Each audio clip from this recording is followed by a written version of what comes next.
Assalamualaikum warahmatullahi wabarakatuh. Perkenalkan, nama saya Noviani Puspitasari, kelas PPG Prajabatan PGSD 3 Universitas Veteran Bangun Nusantara Sukoharjo.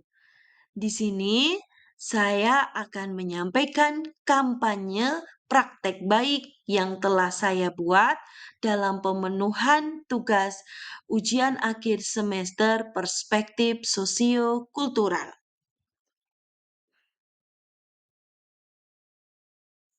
Penerapan scaffolding pada Zone of Proximal Development atau ZPD yaitu dalam memenuhi kebutuhan belajar peserta didik di SD Negeri Kenep 3 Sukoharjo, sehingga saya mampu menyelesaikan permasalahan ketika belajar secara mandiri. Intervensi terkait penerapan scaffolding pada Zone of Proximal Development atau ZPD.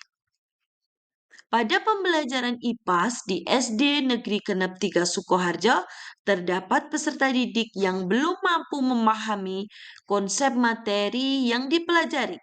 Peserta didik terbiasa melakukan pembelajaran yang disamaratakan tanpa melihat perbedaan latar belakang, kemampuan, maupun sosio-kultural yang dimiliki oleh peserta didik. Peserta didik memiliki beragam kemampuan dan latar belakang budaya, sosial, ekonomi, dan politik.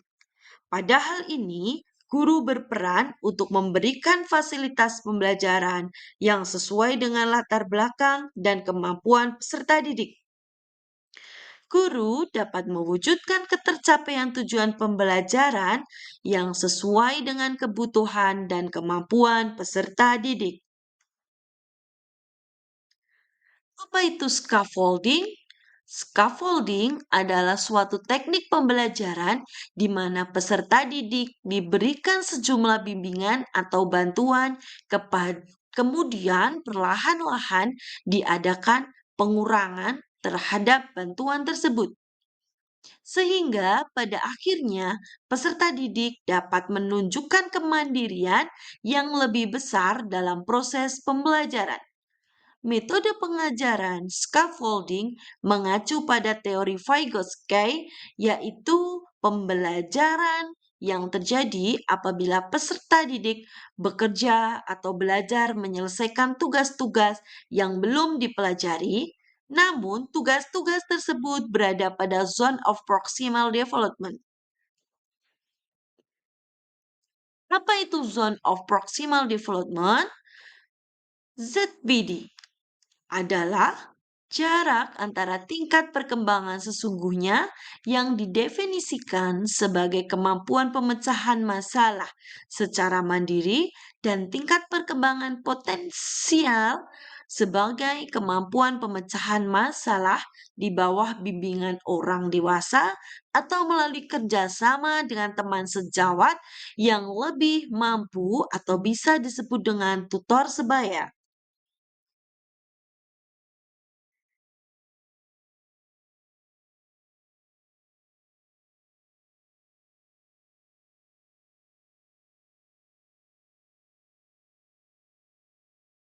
Penerapan scaffolding dalam pembelajaran. Penerapan scaffolding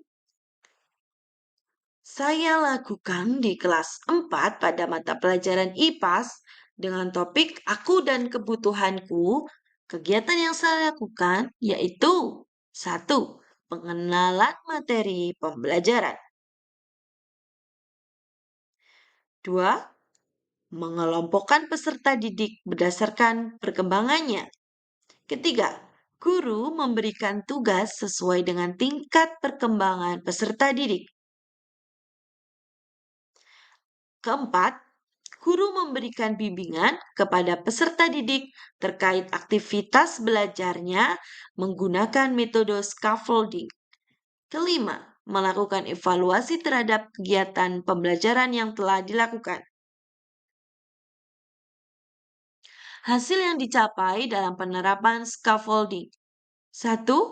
Peserta didik terlibat aktif dalam diskusi dan memberikan pertanyaan pada kelompok lain selama pembelajaran.